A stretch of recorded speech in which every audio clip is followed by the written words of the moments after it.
इतिहास अपने आप को दोहराता नहीं है, लेकिन वो अक्सर एक जैसी धुन गुनगुनाता है। आज से ठीक कुछ महीने बाद हम एक ऐसी तारीख का सामना करेंगे जो पिछली बार तब आई थी जब बर्लिन की दीवार गिरी थी, और उससे पहले तब जब हिटलर ने दुनिया को विश्व युद्ध की आग में धकेल दिया था। 1939, 1989 और 2026। नमस्कार, मैं हूं शेखर त्रिपाठी और हम बात कर रहे हैं 2026 के कन्वर्जेंस की। क्या आप जानते हैं कि दुनिया के सबसे बड़े रिस्क एनालिस्ट इस वक्त क्यों डरे हुए हैं? वो किसी परमाणु बम से नहीं डर रहे हैं, वो डर रहे हैं आसमान में हो रहे एक मीटिंग से। 20 फरवरी 2026, इस दिन शनि और नेपच्यून ठीक 0 डिग्री यानी मेष पर मिलेंगे। ज्योतिष की भाषा में इसे वर्ल्ड पॉइंट कहा जाता है। ये राशि चक्र की शुरुआत है, जब हकीकत का ग्रह शनि और भ्रम का ग्रह नेपच्यून इस पॉइंट पर टकराते हैं तो दुनिया का नक्शा बदल जाता है। 1989 में जब ये मिले थे तो सोवियत संघ बिखर गया था, लेकिन इस बार ये मेष राशि में मिल रहे हैं, और मेष राशि का मतलब है युद्ध। डेटा झूठ नहीं बोलता। चलिए 1939 में आपको ले चलते हैं।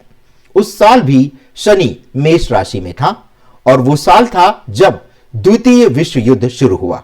शनि सीमाओं को सख्त करता है और मेष राशि आक्रामकता लाता है। जब ये दोनों मिलते हैं तो तानाशाह पैदा होते हैं।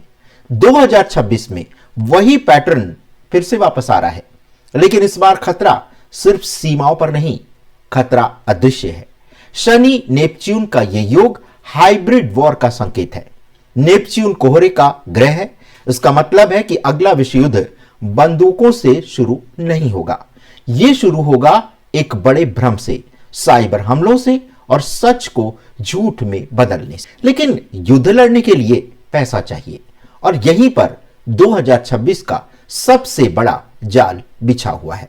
नेपच्यून तेल और लिक्विड का कारक है, शनि कमी लाता है। हमारे पास मौजूदा आर्थिक मॉडल्स बता रहे हैं कि 2026 में तेल की कीमतें $55 प्रति बैरल तक गिर सकती हैं। यह पश्चिम के लिए अच्छी खबर हो सकती है, लेकिन रूस और ईरान के लिए यह मौत की सजा है। रूस को अपना बजट चलाने के लिए $70 चाहिए प्रति बैरल के हिसाब से, और ईरान को उससे भी ज्यादा।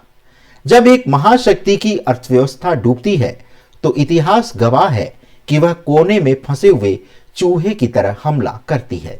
2026 में गिरती हुई तेल की कीमतें पुतिन या ईरानी नेतृत्व को एक हताश कदम उठाने पर मजबूर कर सकती है।